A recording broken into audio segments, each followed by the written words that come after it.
Good evening. My name is Bill Arnold. I teach Old Testament interpretation here at Asbury Theological Seminary, and I would like to welcome you this evening to this special event on behalf of Seedbed, which is our publishing initiative who is sponsoring this event, and Asbury Seminary. We welcome all of you. I see a lot of students here. You know you're welcome. Also, friends from the university across the street. If you're from a local congregation, welcome. I have the great privilege of introducing a very dear and old friend of mine. Not only is he an old friend of mine, I've known him for many years. I think I have this honor because I've known John for so long. I met him in 1980 when I was a new graduate student, entering graduate student at Hebrew Union College. And John was in his last stages of dissertating, so that we entering students saw him as some icon that we hoped someday to be like. Of course, he was 5 years old and I was 2 at the time, so we were very young in graduate school. I thought about the way I would introduce John, so I'll give you the standard thing. I mean, he has degrees from Muhlenberg College and from Wheaton Graduate School, his PhD from Hebrew Union College in 1981. I also thought about bringing all of the books that he's written. On the webpage at Wheaton, where he is now a professor in the graduate school, there are 19 books that he has to his credit. I thought about collecting all of them from my office and bringing them over here, but I didn't have a wheelbarrow available to get them all over. So I decided instead to bring, in good Hebrew inclusio fashion, the first book he ever published and the most recent book that he's published. And there's a story about the first book he ever published. I was in the library or in the bookstore at Hebrew Union College one day, and I saw chronological charts of the Old Testament by John H. Walton. And I thought, I've just met a John Walton. And I went straight to another friend of mine who was also a new student, Brian Beyer, and I said, you won't believe what I just saw. I saw a book, a Zondervan book, written by a guy with the same name as our John Walton. And Brian said, you idiot, that's John Walton. And I knew right away that John was way ahead of the curve of the rest of us in his graduate studies. This is a book that's been around. It's still in print, John, widely used by students, chronological charts of the Old Testament. If you're really interested, after the lecture tonight, you can come see me, and I will show you his photograph from the mid-'80s. Which is really wonderful. It's that's a kicking mustache you've got there, John. So and I'll be happy to embarrass you with that. The most recent book that he has published is a festschrift for his professor, Windows to the Ancient World of the Hebrew Bible, Essays in Honor of Samuel Gringus. This is, without doubt, the best festschrift to be released in the past 5 days. So we want to congratulate you, John, on that work as well. There are many, many other books he's written. He's going to be sharing the fruits of his research and writing with us tonight. I know you're going to welcome him with me to Asbury Seminary.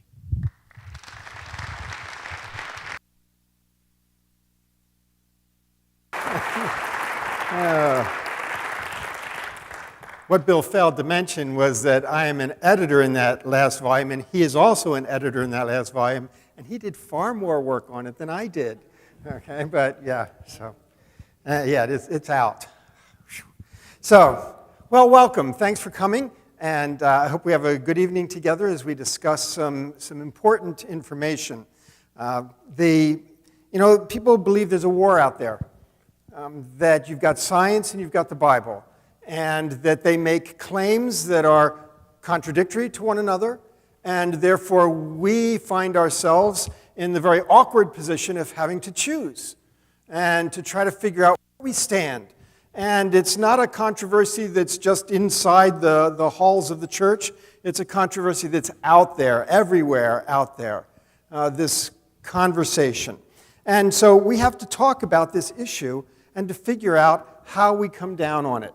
And so this presentation called Origins Today, Genesis Through Ancient Dyes, is a way for us to talk about it. One of the things we want to decide is there really a war? And if there is, what's the shape of it? How does it all come down, and how do we try to make our decisions? I've been traveling around. I've had the great fortune to have some funding and traveling around with this material over the last year or so. And I spent a week or so in various countries in Eastern Europe presenting this information. And they too, even though it's not the American shape of the war, but they too feel that warfare issue, because as they were under the influence of communism for so many decades, they came to think that atheism, communism, and evolution kind of all go together. They were bundled tightly. And it was very hard for them to think outside that box. Different shape of the war, but still the war. Now, if we're going to think in terms of the war mentality, we have to try to make sure that we understand what position each side takes. Okay, what claims are being made, so we can examine exactly what's going on with all of that. And so we need to take a look at those claims, and tonight we're going to spend time looking at the claims the Bible makes. I'm certainly not here to talk about the claims that science makes. I'm not a scientist, and I don't have any scientific position to present, any scientific position to defend. So science is not the topic for discussion. The topic is going to be the Bible and what claims it makes. In the end, I'm a text guy. That's my training. I spent my life trying to do careful exegesis in the biblical text and trying to understand the texts of the ancient world and how they can contribute to our understanding of the biblical text.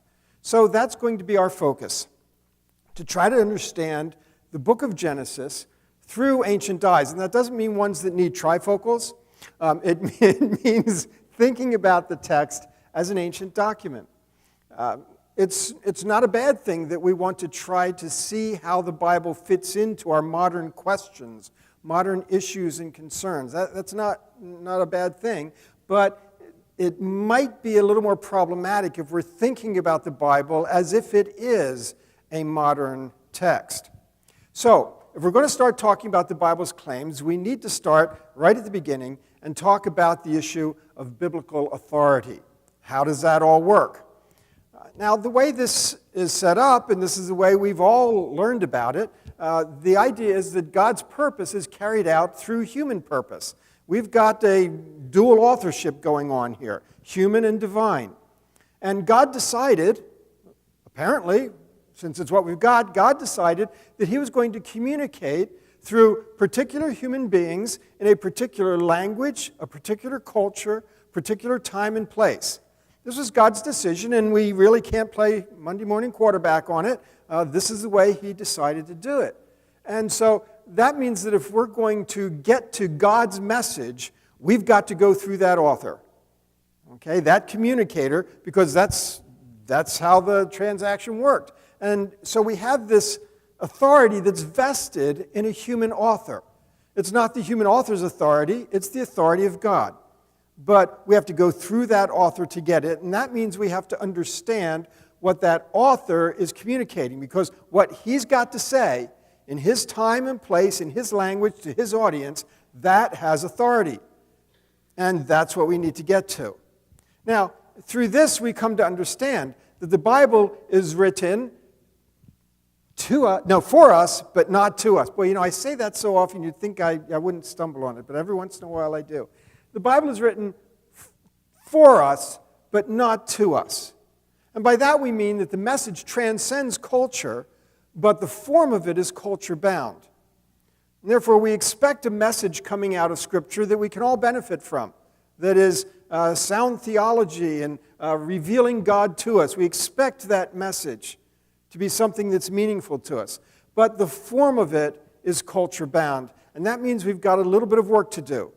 Because that means in order to get to that communication as clearly as we can, we have to try to join the audience, that original audience, and take our place there and hear it as they would hear it. We shouldn't expect that they're going to have the same questions that we have, the same issues that we have. They're not going to be approaching things with the same mindset. They are Israelites in the ancient world. They are not us.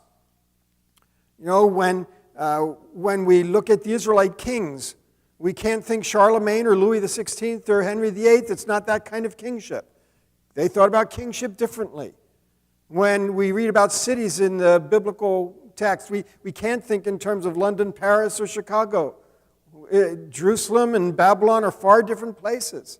When we think about marriage in the biblical text, don't think love and romance, not that there wasn't anything like that, but marriage was not built that way. When we think about slavery in the ancient text, we shouldn't think about ethnic exploitation or the bigotry that comes with that, because that's not what slavery was then. We have to think about the world the way they thought about the world.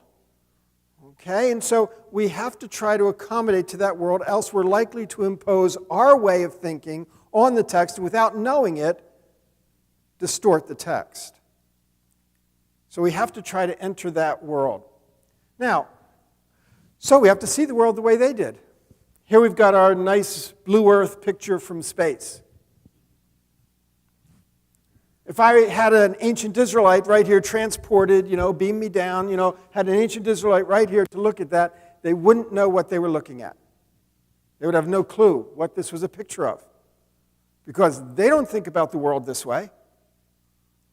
We can look at this and we can interpret a lot of the things on it. It communicates to us. We know what it's reflecting. But an Israelite would have no idea what that was. They don't think about the world the way we do. And notice also that God did not tell them about this in order to communicate with them. He communicated in terms of their world and how they thought. Because he wasn't trying to reveal to them the ultimate cosmic geography that all people of all time should now believe. It's a good thing because, of course, cosmic geography changes. Even in recent times, cosmic geography changes. I mean, it wasn't 100 years ago that people believed in a steady-state universe. And now Big Bang cosmology is all the thing. That's cosmic geography, and it changed. We used to think Pluto was a planet. Oops. Things change. I was at a conference about a year ago, and there was a UCLA astronomer giving a paper, and he said, "You know why Pluto's not a planet anymore?" No, tell us, please. He said, "Well, we found it with all the improved technology. We found 300 plus other bodies right in the vicinity of Pluto that were exactly the same as Pluto. So we either had to add 300 or take away Pluto. And we couldn't do it to the school kids. They have to learn the names of these things. So it was an act of charity. Anyway, cosmic geography changes. So God didn't reveal cosmic geography for all time. Okay, now, so how did people think in the ancient world? See, that's the question we have to ask. How did they think about the world back then? Well, let's start with Egypt. The Egyptians, this is from an ancient tomb painting, and on your right is, my son's an artist, and so I get him to help me sometimes and draw pictures that kind of help me communicate things. So that's kind of a more modern rendition, but basically the same picture. I don't know about you, but that I get that more than this. But let's talk from this one here. This is a picture of how they viewed the world. This is the solid sky, the dome of the sky, stars emblazoned on her body. Her name's Nut, okay, and she holds back the waters above. That's all of these. That's the waters above. The solar bark is sailing across the skies. There's the sun god. And the sky is held up by the air god, Shu, and here we've got the earth god, Geb, prone across the bottom. The Nut and Geb used to be married. It didn't work out so well, but every once in a while they get hankerings to get back together, and so Shu's got a tough job kind of keeping them apart. But at any rate, you can see that their view of cosmic geography is filled with the gods. That's because we put into a cosmic geography those things which are most important to us. There's prioritization going on. What parts of it do you picture, and how do you picture them? And so we learn a lot by looking at someone else's cosmic geography. And so they've got the gods all through it. That's not a picture of the material cosmos, although it reflects kind of how they thought about the material cosmos, solid dome of the sky, stars emblazoned on the body. I mean, it reflects some of that, but it's really not intended to be a material picture. Okay, they didn't believe that if they walked too far, they would step on her toes or something. It wasn't that kind of way of thinking. But it's filled with the gods. Now, of course, the Israelites wouldn't have this kind of picture. Okay, how would the Israelites think about theirs? Unfortunately, they left us no tomb paintings, so we're kind of stuck producing our own. Again, I got my son to help me on this one.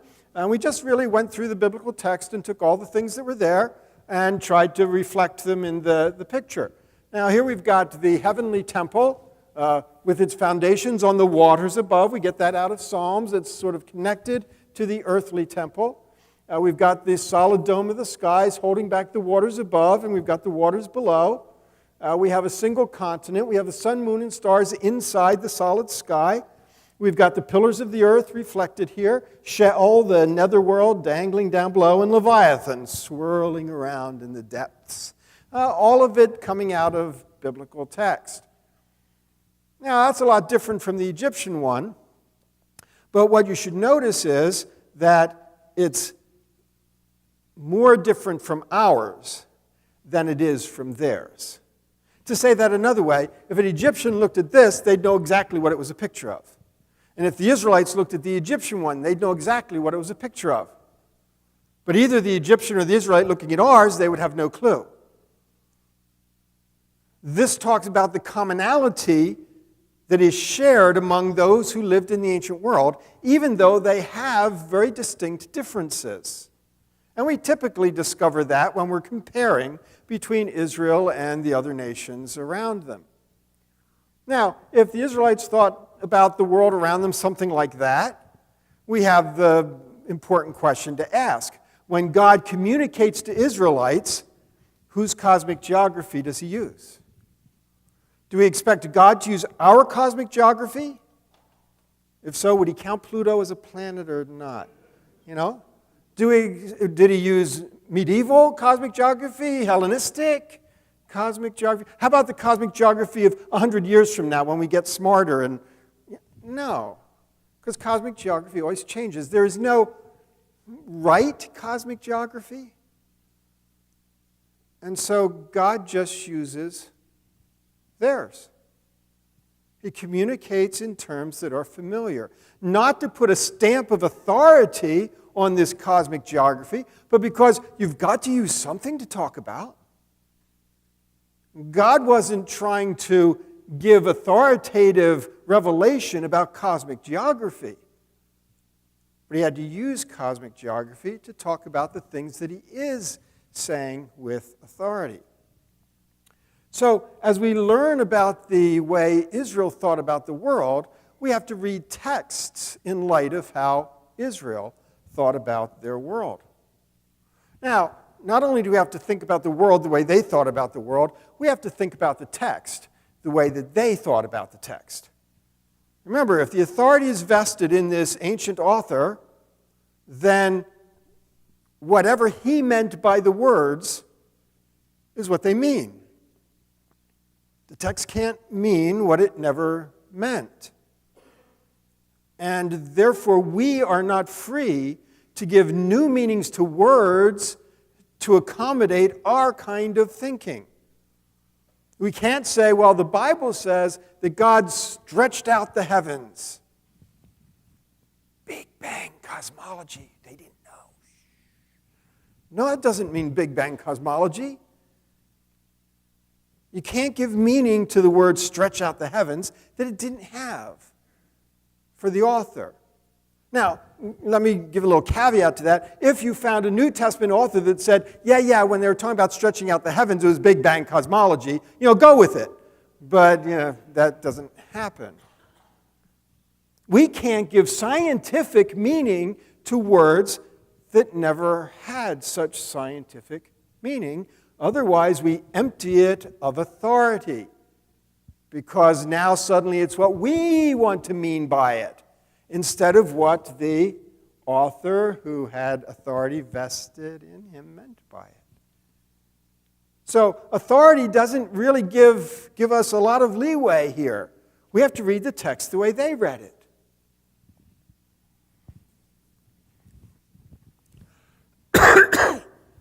Now, as we proceed trying to think the way that they thought, we find out that we've got a little thing to get over here.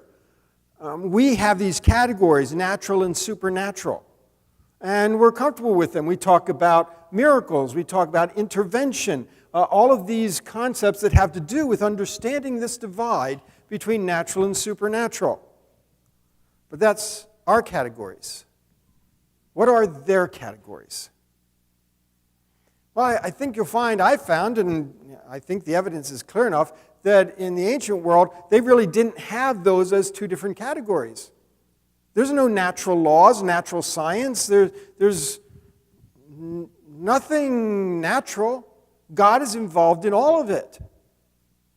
They weren't differentiating different levels of cause. I mean, you can't go back to Aristotle. I mean, we're not dealing in that world yet. And so they considered God to be involved in everything. Nothing's natural. Well, in that way of thinking, it creates some interesting situations, because that means if God's involved in everything, then there's really no such thing in their minds as intervention. Because God's always acting. God's always doing. To intervene, you have to be outside not doing it. And then you can intervene by stepping into something that is not you. Nothing like that in the Bible or in the ancient world. So it's by saying there's no intervention, that doesn't mean God is not acting, that he's kind of always outside, like deism or something. No, he's always at work. Even our word miracle assumes the idea that there are things that God isn't doing, that aren't God's activity, that are non-miracles, and then he does something, and that's a miracle.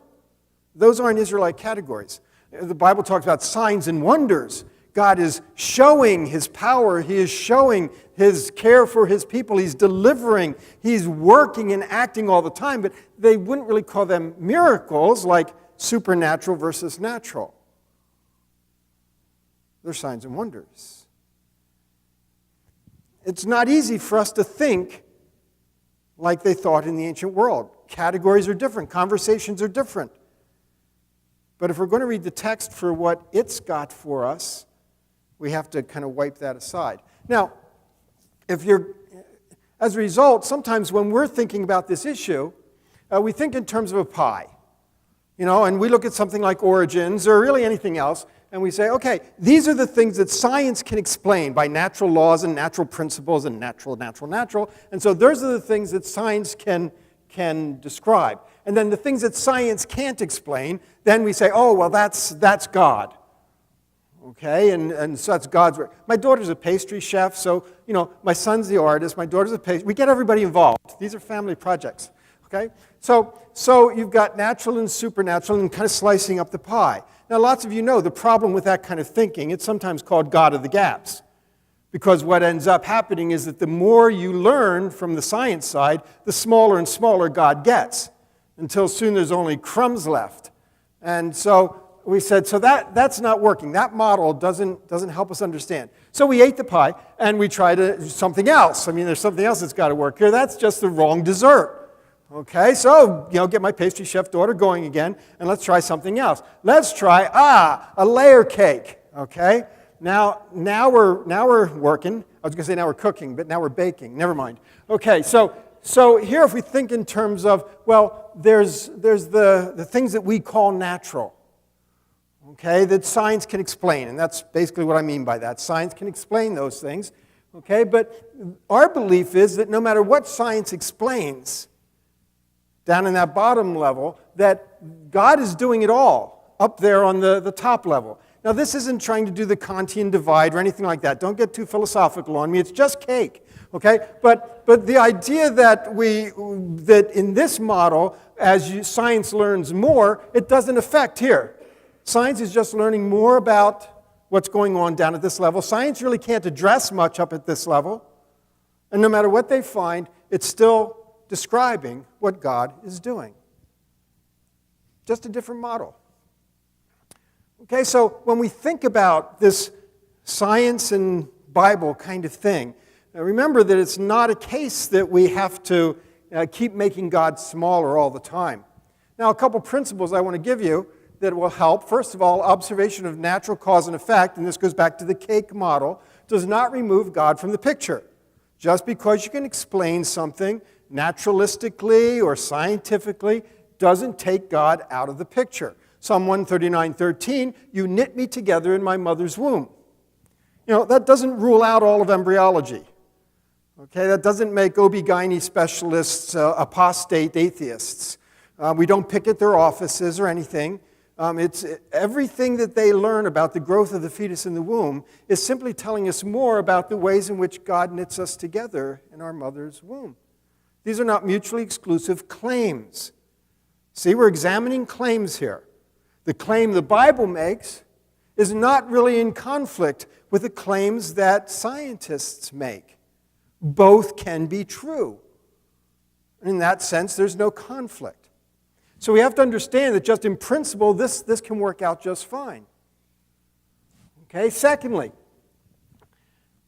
I would claim that there is no scientific revelation in the Bible. Now, by scientific revelation, what I mean is, does God give the Israelites any information that changes their minds about how the world commonly, regularly works?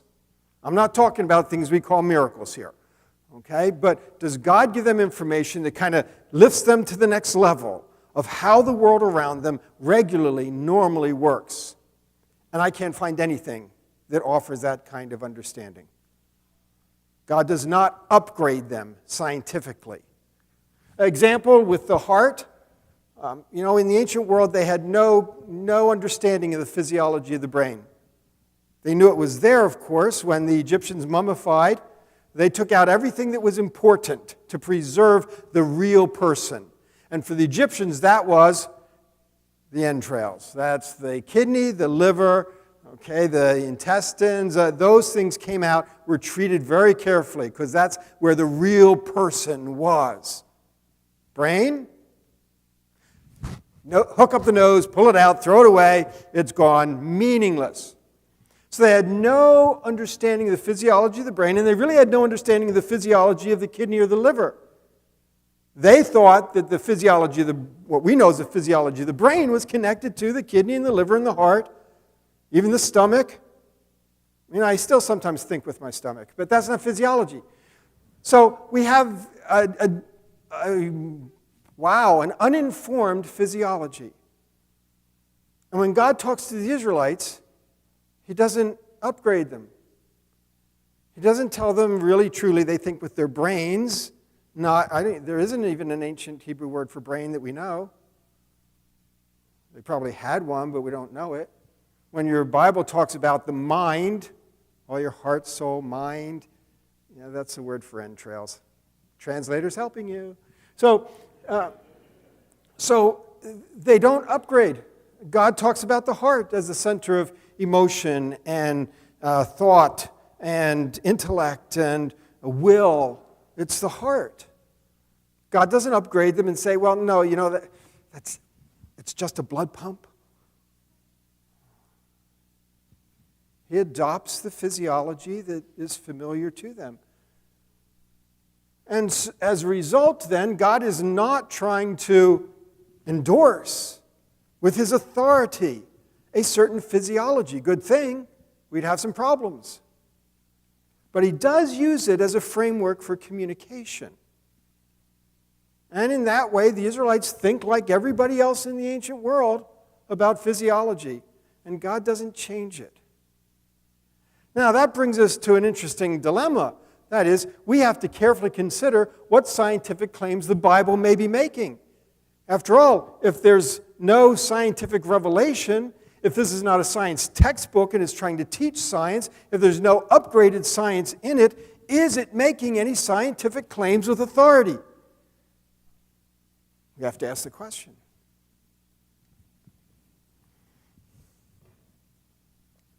So, let's move into the question of origins and see what we find. Now, I am not using science as sort of what pushes my exegesis. I'm not even using ancient Near East as pushing my exegesis, trying to make it conform to what I find in science or the ancient world. I am using the text. And then with an interpretation of the text, then I can say, how does that fit the ancient Near East? Or how does it give a different view of the ancient Near East? And I'll look at the text and say, how does that fit compatibility with science? Or how does it differ?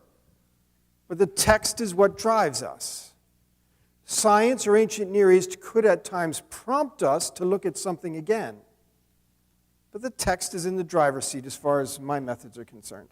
Again, in the end, I'm a text analyst, so we're going to talk about text. So if you opened up to Genesis 1 and started reading about day 1, you'd get to verse 5 and you'd say, so God called the light day and the darkness he called night. And these texts are so familiar to us that we often don't even pause to think about questions that we might ask. For instance, when you read verse 5, do you ever ask yourself, why didn't God call the light light? What's going on? Why does he call the light day? Day is not the same as light, and light is not the same as day, and you don't have to be a physicist to figure that out. And of course, likewise, when the Israelites are talking about light, they're not arguing about particle and wave theory. Okay, so they're not using light the way a physicist would use light, and we need to read it in their context. But furthermore, what are they doing naming it day? We also discover that in the ancient world, that naming was an important act of creation. Because by naming something, you were giving it a role and a purpose and an ordered system. And that was a creative act. And so if we ask, what is the creative act here in day 1? What God created on day 1 is day and night. Well then, how does light fit into it all? And why, again, are they naming light day? Well, it's really not too hard to work out when you ask it the other way. What is day, and how does that relate to light? Well, day is a period of light. Well, that's basic metonymy. It's a rhetorical device, and it works just fine. God called the period of light day, and God called the period of darkness night. Well, that was easy. Be an exegete, easy stuff. No. Okay, so move back to verse 4. God separated the light from the darkness. Ooh, if you're a physicist, that's a problem. Can't separate them because they can't be together because one is the absence of the other, and so what in the world is this text talking about? But of course, we've already resolved the problem in verse 5, and we can resolve it in verse 4 the same way. God separated a period of light from a period of darkness. And the period of light he called day, period of darkness he called night. Day 1, evening and morning. Transitions between the period of light and the period of darkness. Cool. Okay, that's working. Everybody with me? See how we're going here? Yeah, I've got you then. Okay, back up one more verse. Come with me. Verse 3. God said, let there be, hold it. Wait for it. What did we do in 5? What did we do in 4? Let's be consistent. God said, let there be a period of light. And God distinguished that period of light from period of darkness. And the period of light he called day, and the period of darkness he called night. And there was evening and morning, day 1. So, what did God create on day 1?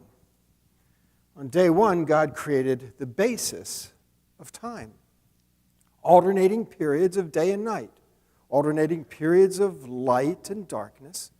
And that's the basis for time. And we find then that on day one, God did not create any material objects. This is something that has to do with order, with how the cosmos works, how it functions. And God created that on day one. Now, at that point, you should say, well, okay, notice that we've now starting to see some differences. You might say, well, when I think about origins, when I think about creation, I tend to think about God making material objects in a material cosmos. Good for you. That's our world. No surprises there. But is that what an Israelite would think? Is that what a Babylonian or a Canaanite would think? What is the ancient world view about all of this? After all, it's not important what origins questions we want to ask or what origins account we would give. We're trying to read them, read their text. And so we finally asked the question that, boy, it would have been nice if we had asked it all along. What kind of origins account is this? Yes! That's the question. And instead of thinking that we're going to start reading Genesis knowing what kind of origins account it is, now we've been put enough off balance that we can ask, okay, you tell me, biblical author, what kind of origins account is this? Let me wipe my slate clean as much as I can of my modern assumptions and start reading the text. Let's look. If we're going to find out what kind of origins account it is, we better start looking at some of the language that's used. So, the verb that we translate create, bara, Hebrew verb, let's take a look at it. Now, how do we find out what a Hebrew word means? You know, the Israelite authors left us many, many books, but a dictionary was not one of them. So unfortunately, we're stuck with having to figure out what these words mean all by ourselves. Now, how do we figure out what words mean in an ancient context? The way you always figure out what words mean. Usage, usage, usage. Remember, words can change meaning. We experience it regularly. You know, there used to be a mathematical term of 1 with 100 zeros behind it, and the technical term for that was a Google. Now it's a verb. When we Google something. Words change meanings by usage. Okay, so when we want to understand a word, we have to look at its usage. And we don't want to just know how to translate it. This goes beyond the question of translation. By the time I'm done, I'm not going to argue with that translation at all. Okay, but there's nuances. When they say create, are they talking about all the same things that we mean when we say create? We could say that to create means to bring something from non-existence to existence. And that's pretty good. Creation is to transition from non-existence to existence. So, what do you mean by existence? What does it mean if something doesn't exist?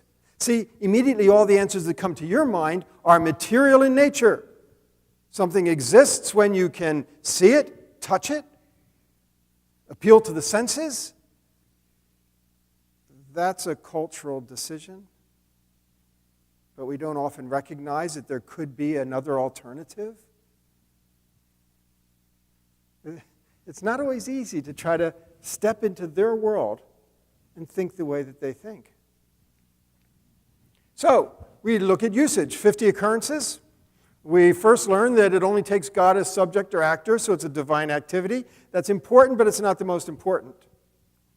Because what's most important is, what is the direct object? Think about even English. in English, we could use the verb create, and we could say that we created a committee. Now, I wish that was an act of creation out of nothing, because then I wouldn't be asked to serve on such a committee. They could just make people to serve on committee. You know, like in LA when they put a mannequin in the passenger seat so they can ride in the carpool lane. Anyway, but it's not that way. We talk about creating a curriculum, creating a masterpiece, creating a recipe, creating havoc. Oh, I'm sorry, I'm not on the undergrad side of the campus. Okay, yeah, all kinds of things that we use, and we always have a very good sense of what that verb create means in that context because of the direct object. That gives us our clue. Okay, let's take that knowledge and apply it to Hebrew text. So it takes a wide variety of direct objects. Well, let's take a look and see what some of them are. This is just a select group. It's certainly not comprehensive. In my book, I've got a chart of all of them, and you can look at them yourself. But what I want to point out here is something that's obvious to anybody who looks at the list, that lots of these direct objects are not material objects. They're grammatically direct objects, but they are not material objects. And even if they are material, the city of Jerusalem, after all, is material, you know, the wall's there, but that's not what that text is saying. It's the idea of Jerusalem that's being created. And so we can see that the verb bara in Hebrew certainly does not imply a material object being manufactured. That means we have to be careful with our contexts and see what kinds of things are being laid out. Here you can see that many of these have to do with organization, order, function, things of that sort. I mean, here God's creating darkness. Certainly not an object. So we start getting a sense of this verb bara, and that it's not necessarily tied into material objects. Okay, so if day one doesn't have a material object created, and if the verb doesn't necessarily imply that kind of thing, what are some other ways we can check this out? Well, if it's create and we're moving from one condition to another, non-existence to existence, we need to take a look at the before picture. What did it look like before God created? Now, you can't go to verse 1 for that. Verse 1 is, in my interpretation and many people's, there's good support for this, I think. It's a literary introduction. It's not actually telling you about God creating something. It's telling you that it's going to tell you about God creating something. So, in the beginning, God created heavens and earth. Let me tell you how he did it. Because God's creating heavens and earth took place in the 7 days, not before the 7 days. And we know that because we get to the end and it said, so God created the heavens and the earth in the 7 days. Okay, so this is just literary introduction. So the before picture is verse 2. Now that becomes very important here. So when we look at verse 2, and it describes it as tohu vavohu, formless and empty, something of that sort. But let's take a careful look. Let's take a look at what condition is described in verse 2. Is it a condition without materials? Let's read. Now the earth, wait. Earth. Where'd that come from? Go on. The earth was formless. Plato? What are we talking about here? What does that word mean? Thank you for asking. We'll get to that in a moment. And darkness was over the surface of the deep. The deep. How come the actors are on the stage already? What kind of account is this? And what we find as we read verse 2 is that the starting point is not lacking matter. Earth, sea, they're there already. The starting point is lacking order. Now, Does that bear up? Well, first of all, from the ancient world, we find out that darkness and sea are elements of non-order in the ancient world. Israel is thinking along the lines of everybody else in the ancient world, starting with non-order. Then we take a look at the terminology, tohu vavohu, and we find out that tohu refers not so much to something that is shapeless, formless, but rather something that is lacking worth or purpose, lacking order, lacking function in an ordered system.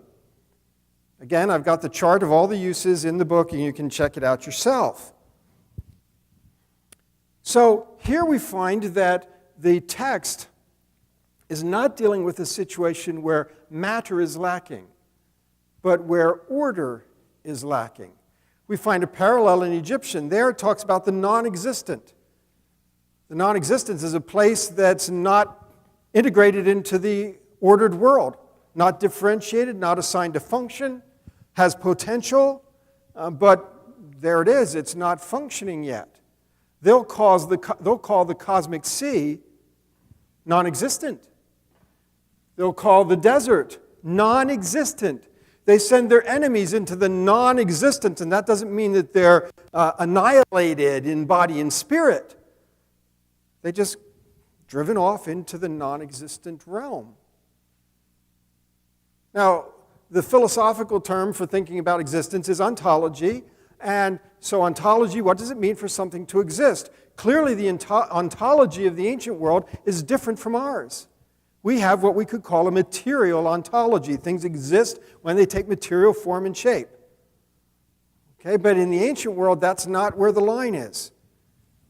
So for us today, the line between non-existence and existence is a material line. Okay, it becomes material. In the ancient world, the line between non-existence and existence is not material, it is functional. It has to do with order. Same concepts, it's creating. But the line is in a different place. It's not how we think. But we can't be driven in the text by how we think. We have to try to understand how they think. Now, that leads me then to propose the functional focus for this origins account. When we ask what kind of origins account is this, the leaning that we're getting from the day one, what we looked at, from the verb bara, from verse 2 and how it starts, the beginning point, is all pushing us toward function and order and purpose and role. So that's what I'm going to propose as trying to describe what kind of origins account this is. If the ancient functional focus is the key, then existence is defined by having a function.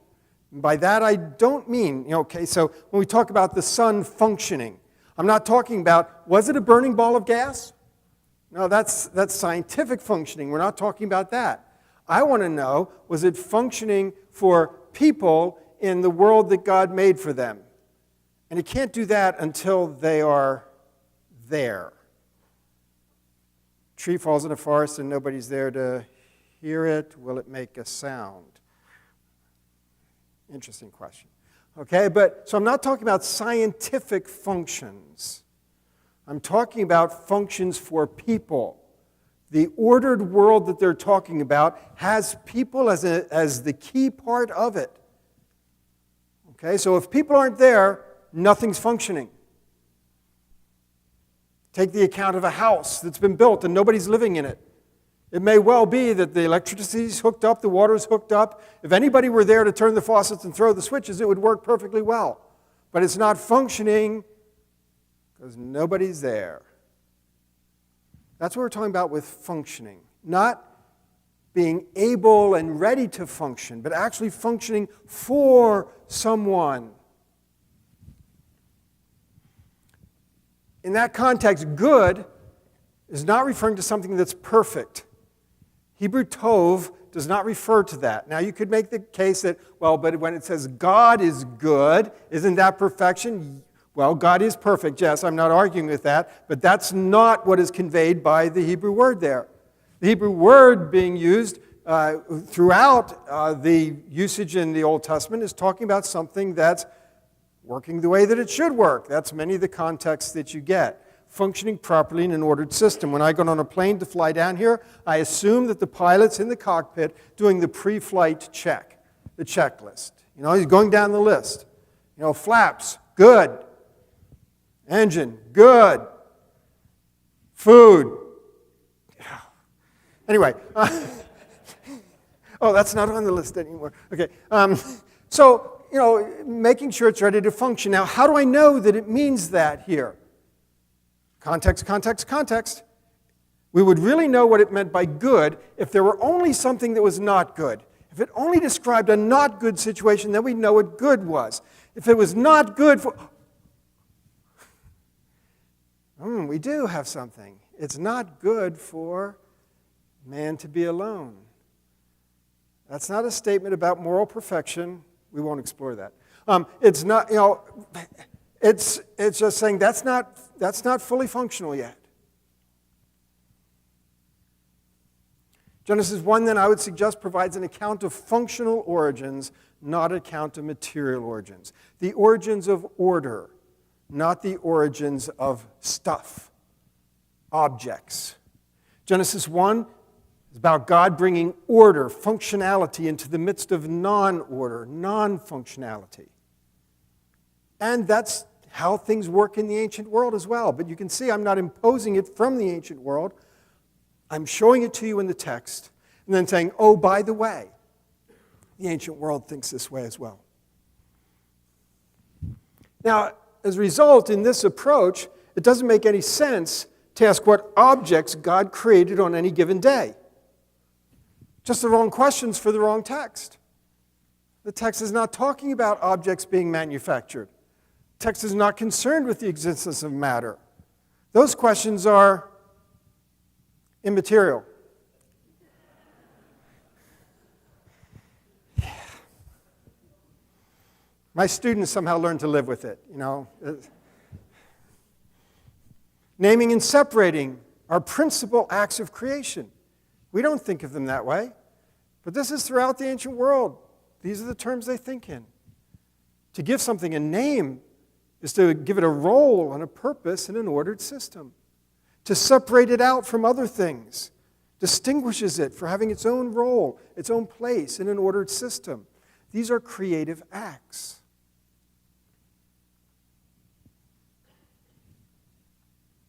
Let me use the example of, I've talked about building a house already, so let me use this example. We like having students over the house, and lots of times they'll ask about our place, make observations about it.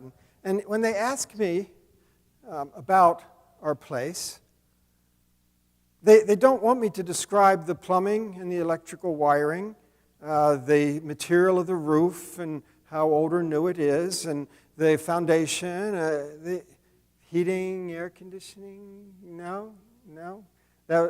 They're not asking that question. Now, when we think about the cosmos, if we talked about the cosmos as a house, that would be the material cosmos.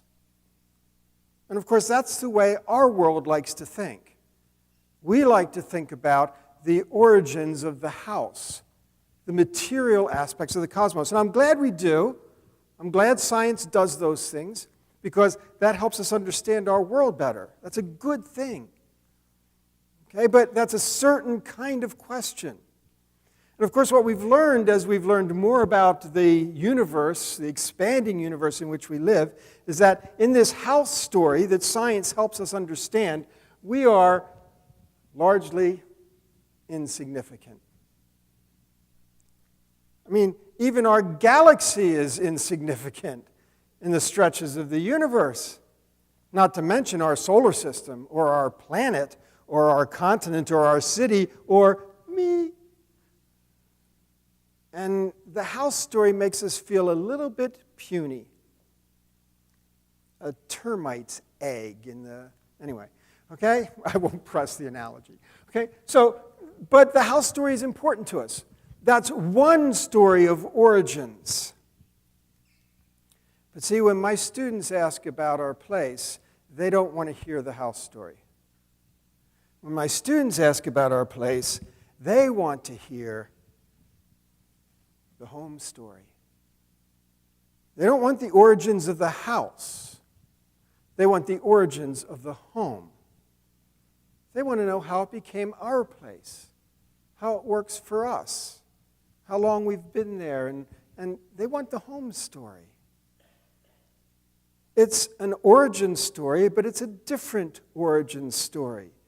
See, when we come to a biblical text, we have to ask, which origin story are they telling? There's any number of different origin stories you could tell, and we know which one we have interest in because of our scientific mentality, because of the issues of the day and the arguments we have. Conversations. So we know what our world is, but we want to know what their world is. What origin story will they be inclined to tell? What origin story are they telling? What origin story has most significance to them in their world? We have to ask those questions. Let me give you an example. So, say there was a big play that was showing in Cincinnati, and a couple hours away, but somebody had extra tickets, and they gave you the tickets.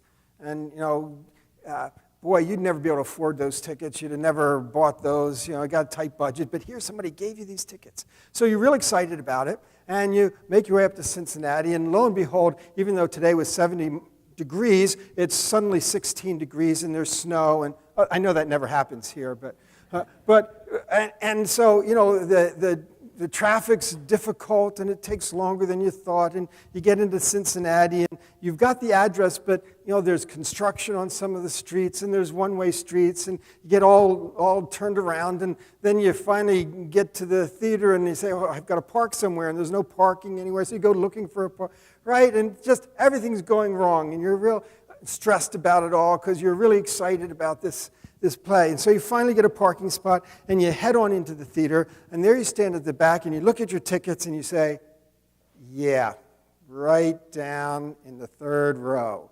Great tickets, bad timing. So, you go very quietly. The play's, well underway, and you sneak down, and then oh no, I'm right in the middle of the row there. Excuse me. And finally you sit down. But then, of course, there's the play going on.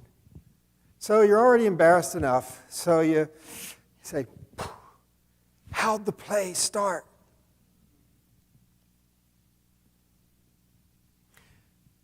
Well, the gentleman next to you says, this theater was built in 1921. The play was written 5 years later, and it was a Pulitzer Prize candidate for that year. The playwright had a long history of critical acclaim, and so when this theater decided to do it, they built a particular set for it. Do you know they got the Jones & Jones Company to build this set? Isn't it beautiful? And the script writer who did and you're saying, no. How did the play begin? Oh, why didn't you say so? See, there are different origin stories you can tell. We've opened Genesis 1, and we thought we knew what kind of origin story it is. Maybe we should be open-minded and see if maybe it's something that we didn't consider, because the ancient world is not familiar to us. Funny thing about a home story, instead of being insignificant, in the home story, we're honored guests. Now, is the Bible telling the house story or the home story? It's a legitimate question to ask. In a home story, we're honored guests because God has done this for us, ordered it for us, made it function for us. Scientists might call that the fine-tuned universe, the anthropic principle. We just call it good theology. God made the world for us. But that's not all. He made it to be our home. But it's not quite our home. In fact, it's actually a B&B, a bread and breakfast, because it's God's place. It's His home, and He's made it accommodating to us because He wants to be here in relationship with us. So the home story is that it's made to function for us, just like a bed and breakfast is set up to function for the guests. But it belongs to somebody else. And they want to relate to us. You know, when Jesus is talking to the disciples in the upper room, John 14, He tells them, you know, I'm going away. No, don't do it. You know, I'm going away. But don't worry about it. I'm going to prepare a place for you. And if I'm going to prepare a place for you, then I'll come back to get you, to take you there, so that, don't miss it, so that where I am, you might also be. That's not the first time that God was preparing a place for us. That's what this is. That's where we are. God has prepared this place for us so that where we are, He is. Relationship. That's what it's about. Now, if God's presence is somewhere, that makes it sacred space. So I would like to propose that what we've got is God preparing sacred space. The home story for God is the origins of sacred space. Not an empty cosmos, not just a house with nobody living in it, but now a place for us, functioning for us, Him living there with us. Now, so I've suggested already that day one is telling you about time. God created time, a function, part of the ordered world. Day two, God makes is He making a solid dome? For those of you who know Hebrew, the rakia. Is He making a solid dome, or is He making, like NIV translates, the expanse? Well, in the book, Lost World of Genesis 1, I favored the solid sky. I've changed my mind. It happens, you know. And largely that's not because I changed my mind about whether there was a solid sky. I changed my mind about whether rakia is the word for solid sky. And I changed my mind because I found another Hebrew word that I think is the word for solid sky, and therefore this is not the word for solid sky, and therefore the rakia is the expanse. It's the air bubble. You remember the Egyptian picture? The god Shu that's in there creating the living space for people as he holds apart the sky and the earth. Although in the Israelite account, it's the waters above and the waters below that are being held apart by this expanse. Now, you need to notice then that this word rakia is not an object. They're not thinking molecules of hydrogen and helium and oxygen. Okay, we're not talking about materiality here. God's creating living space. And it's in that living space that we find that and again, the dome's holding up the waters above, the waters below. Everybody in the ancient world believed there were waters above. This is nothing new or revolutionary in any way. Everybody believed that. Okay, and it's those waters above that contribute to what God is setting up a system of in this day, and that is weather. Then the third day, He doesn't manufacture any objects. He just says, let the dry land emerge. It's already there. Let the dry land emerge, and let these plants sprout. Let them drop seed and sprout. That's an order, function kind of system. And He sets that up to work in an ordered realm. And so on the third day, that's why we can have food. The first 3 days then, God created significant functions for human existence: time, weather, food. Now I submit that if you go to any culture in any time period, pick your place, pick your time, pick your people group, okay, they all understand very well the issues of time, weather, and food. Not so much quarks and supernova, but time, weather, and food they've got down pat. Matter of fact, most every conversation you have with a stranger is about time, weather, or food. I mean, they're really kind of the only things we ever talk about when it gets down to it. It'd be hard to add a number 4 to the list. This is our ordered world, and God set it up. Now, is the text aware that these are the 3 categories that constitute the ordered cosmos in which humans live? Yeah. Look at Genesis 8:22 after the flood. As long as the earth endures, seed time and harvest, that sounds like food. Cold, heat, summer, winter, sounds like weather, day and night, time will never cease. The text knows these categories. I could take you through cuneiform texts that these are the categories they work with. Sumerian texts, Babylonian texts, Egyptian texts, from early literature all the way into the Hellenistic period, these are the categories. And they talk about creation in these terms. I don't have time to do that tonight. Okay, so we have the 3 functions. Days 4, 5, and 6 are different, though. Days 4, 5, and 6 are functionaries that inhabit those areas. So we get the sun, moon, and stars. We get the birds and the fish. We get the land creatures and people. They inhabit those. Now, so functionaries are part of the picture, that God fills the earth with these functionaries. Now, we could say, well, okay, now we're getting to God making objects. Okay, but, if you've got to wait to day 6 to get there, you still would question, what kind of creation account is this? I mean, you say, but what about day 4? God made the sun, moon, and stars.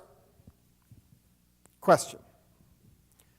When we think about the moon, we say, oh, well, that's a rock in orbit, 375,000 miles away on average, pocked by the asteroids, reflecting the light of the sun, rotating, revolving. Those are all it doesn't go through our mind, it's so subconscious, but this is how we think about the moon. It's a material picture of the moon. Do the Israelites know any one of those details? No, they don't. Okay, so when they talk about the moon, what are they thinking? What's their material picture? No, not green cheese. Try again. What's their material picture? No. They don't have one. They don't know the moon is an object. Same with sun and stars. They don't know they're objects. Well, what do they think they are? Exactly what they call them. Lights. So when the text talks about God making sun, moon, and stars, the Israelites are not thinking God's making objects. Even though we know they're objects, and we can say God made those objects. By the way, yes, He did, of course. God built the house. Yes, of course, He did. But we're not asking all the things that God did. That would be a long lecture. But we're asking, what is this story? What's the Genesis 1 account?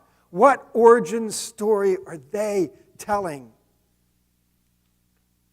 It's not about objects.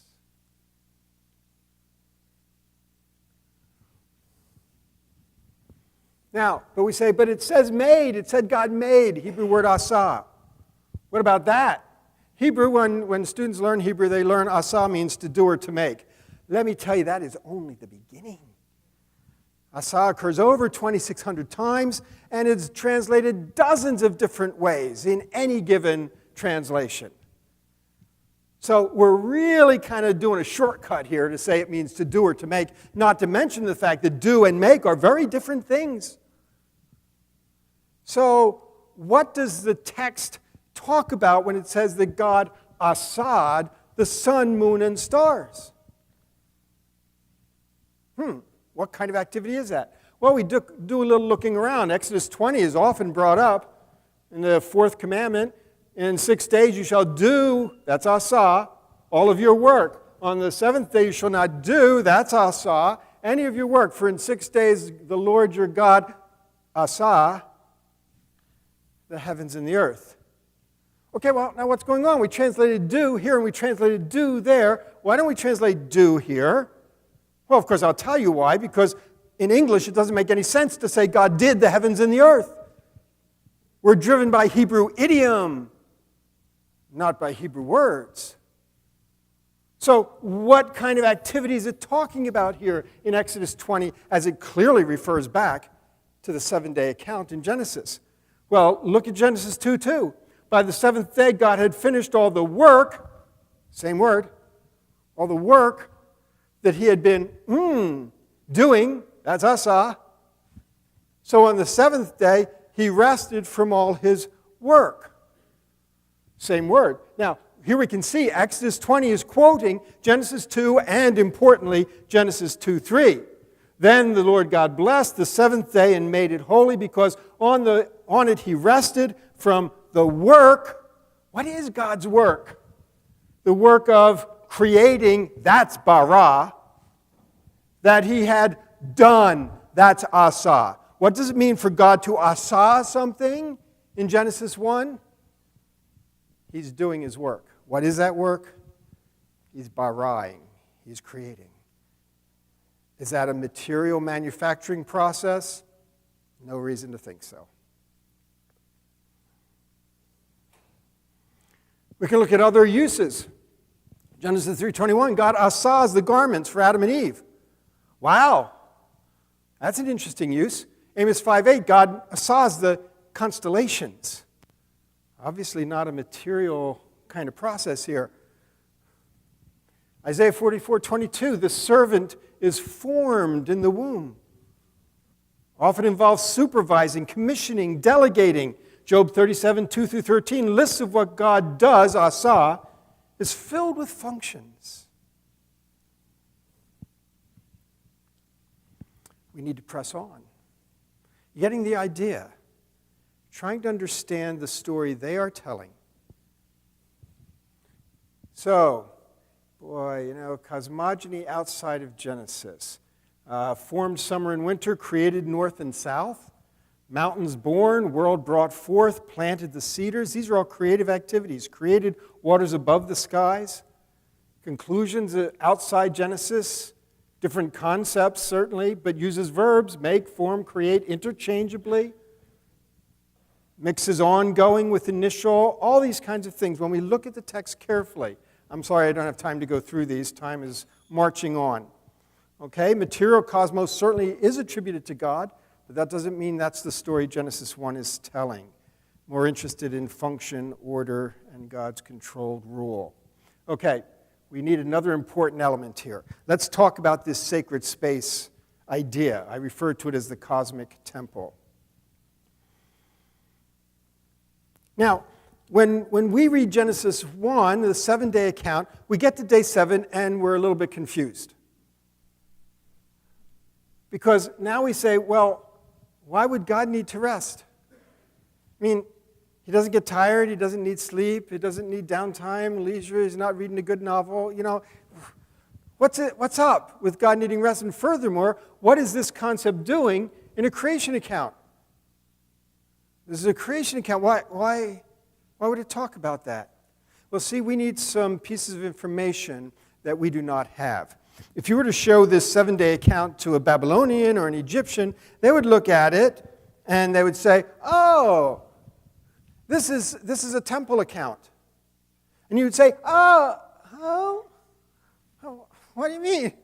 How? I don't see the word temple there. I'm even reading Hebrew text, and I don't see the word temple there. What do you mean it's a temple account? They said, well, it's kind of obvious, isn't it? Well, they say, well, God rests. Yeah. Bill and I had a professor that, would kind of coax you to get the right word, and, come on, give me the right word, some obscure thing that was in his brain that we didn't have any chance of getting. But every once in a while, just a lucky guess, he's going like this, and then you'd say the word, he'd say, exactly. So here the Babylonians and Egyptians would be doing the same thing to us. Come on, think. Well, there's something we don't know.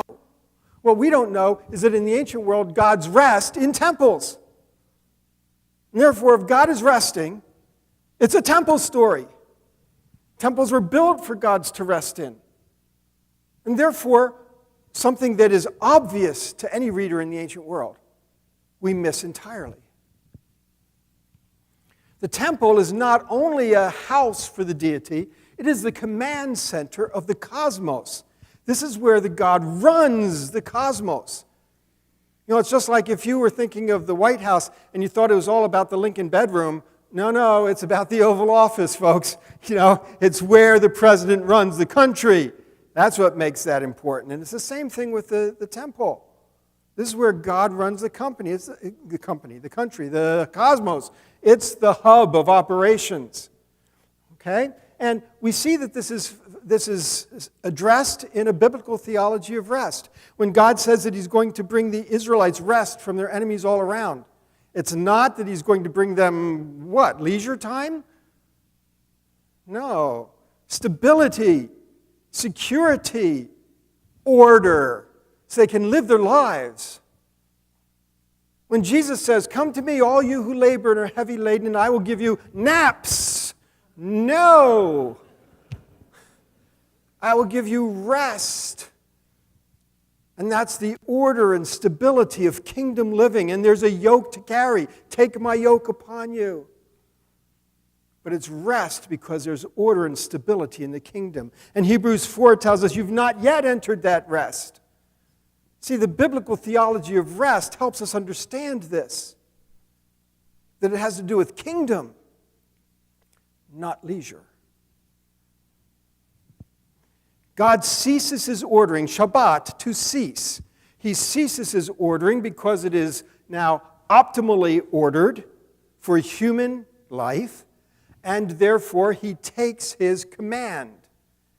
God's rest is equivalent to God's rule. Let's look at the text. Psalm 132, let us go to his dwelling place, temple. Let us worship at his footstool. Come to your resting place, menucha.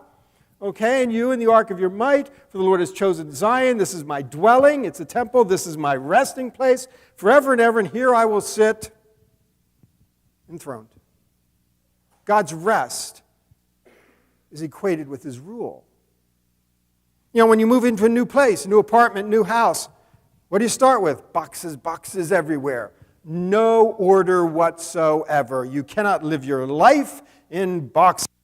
And so you begin ordering your world, unpacking the boxes, putting everything in its place. And you order that world, and when you're done ordering it, the last box unpacked, someday I'll get there. I've only lived in my house 8 years, so someday I'll get to that last box. But at any rate, when you finally get to that last box, then you can say, and you take a nap, and then you leave and never come back. No, of course not.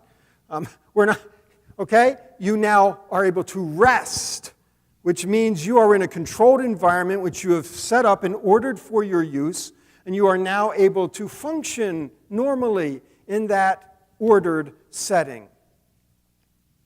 Creation. People may be the climax of the 6 days, but make no mistake, rest is the climax of the creation account. Do not talk to me about the 6 days of creation. It's a 7-day process. And without the 7th day, it's meaningless. God doesn't order it for nothing. What did God do on the 8th day? He ruled. What did he do the 9th day? He ruled. That's what he did the 6 days for, to enter that rest and to rule. And he's been doing it ever since. Rest is the main goal of creation.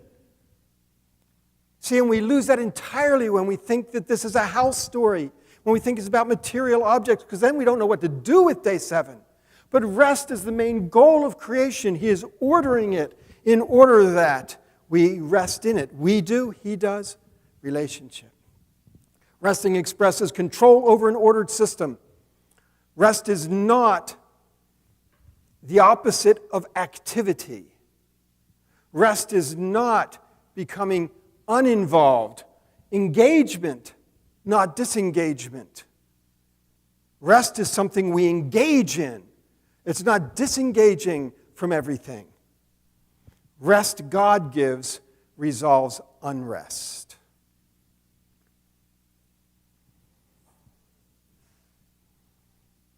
And that's what this origin story is about.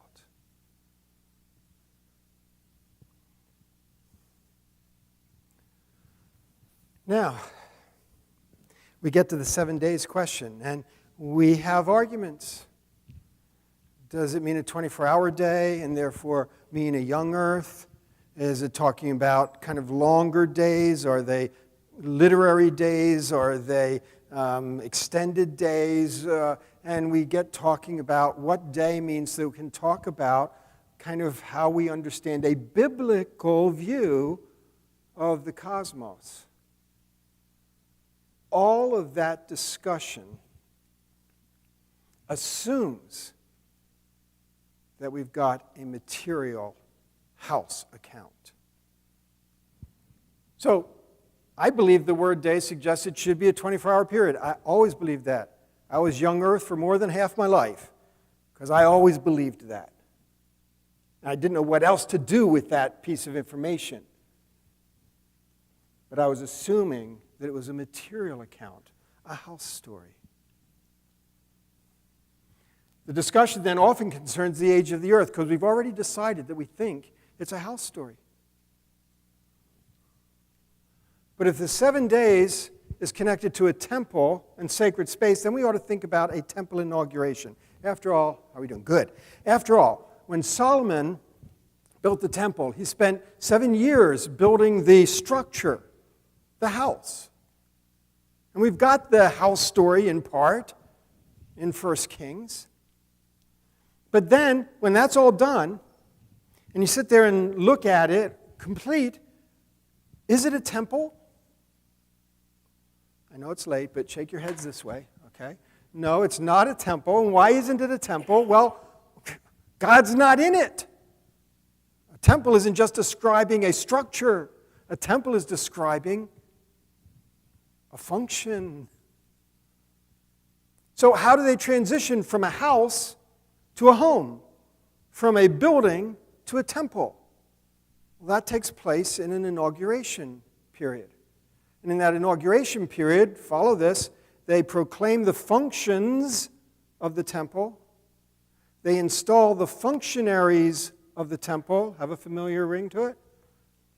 God takes up his rest in it, and it becomes the place of his rule, of his home with people where he can relate to them. So, if we're talking about sacred space and the inauguration of sacred space, if 7 days is like a temple inauguration, then objects aren't being made. I mean, golly, they're not going to go into the temple dedication and they're still trying to put together the building. If the days are concerned with bringing order rather than making things, the 7 days has nothing to do with the age of the earth. In that case, the Bible is not making any claims about the age of the earth. If the Bible were making claims, I'd stand right up there and say, yes, I believe that. Again, for more than half my life, that's where I was. But if we're not dealing with the material account, then it's not making those claims, and therefore the 7 days has nothing to do with the age of the earth. Now, that doesn't mean that science, therefore, gets to rule and whatever it says is fine. Maybe you still think, even if the Bible doesn't say anything about the age of the earth, maybe you still think it's young. Fine. But don't say that that's because that's what the Bible says. Okay? If you think the science supports a young earth, go for it. I'm not a scientist. Furthermore, if you think that, I'm really out to lunch and this is a crazy man speaking up here, and that you can't see that there's any sense of possibility that the Bible is talking about what I'm suggesting, and that you really believe the Bible is a house story, stick with it. We have to stand by what we believe the Bible is claiming.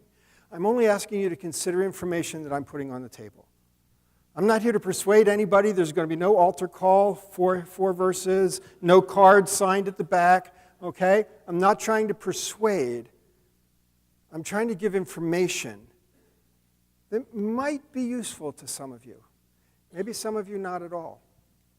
But this is an important conversation to have. It's important for 3 reasons that I'd like to suggest. And with this I conclude. 3 reasons. First of all, it's important because the church isn't necessarily doing a very good job with certain aspects of ministry.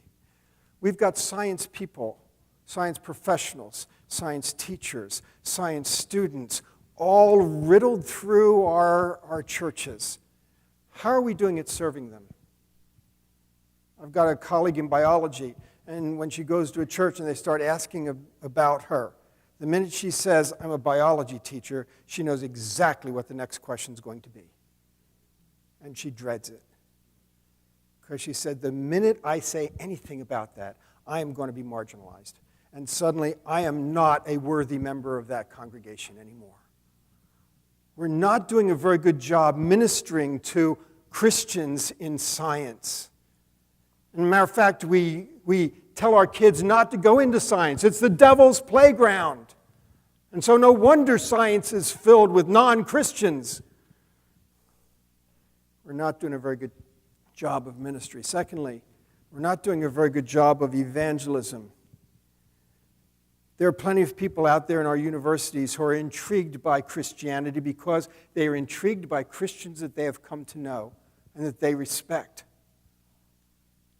And then they get the message from wherever that, oh, well, if you become a Christian, you've got to give up all of those scientific conclusions that you believe. And we end up adding to the gospel something that's not there. The age of the earth and human origins and name all your other issues are not, we can't encumber the gospel with those things.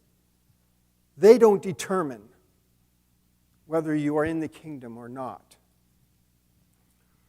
And so we end up having obstacles to our evangelistic conversations. And finally, you can guess number 3, we've got a basic problem with attrition. Young people leaving the church by the droves because they grew up being told that there's a war and that you've got a choice to make. And if you choose science, you've rejected the Bible and rejected theology and rejected Jesus, and you're out. And they've bought that. And then they go off to college, to university, and they are given an explanation that sounds pretty persuasive to them. And then it's that uh-oh moment. The science makes sense to them. But they've been told they have to choose and that it's a war. And so they say, well, I guess I'm not a Christian anymore. Because I believe that the earth is old, or because I believe in the human genome and what it suggests. And so the back doors of the church are just, people are getting trampled, running out. Does it really have to be that way? What claims is the Bible making? Are we sure we've got them straight? Is the war what it's made out to be? It's been made out to be a war from people on the right, from people on the left. We get these big debates, and the media loves pitting the extremes against one another. Is that really what we're doing? Is the war what we think it is? Final story. Some of you might know it. There is a Japanese soldier. He and his squadron were put on an island to defend in the Pacific in World War II. And one by one, they were marginalized or died or got killed or something, and there's just one guy left. And but he was given that job. He did that job. He's working that island. He's protecting it. And the Armistice Day came, and the war ended, but he was not told. And they tried to tell him. They dropped the leaflets. They tried to send messengers in, and he didn't believe any of it. Didn't believe the leaflets. That's propaganda. Didn't believe the messengers. You've been bought. And he just kept fighting his war. 1973, he finally came out and acknowledged that he had been wrong. See, he wouldn't believe the war was over. As Christians, as thinking Christians, we've got a lot at stake. And we have to consider carefully what the biblical text claims. And if we do that, we may just find out that the war is over.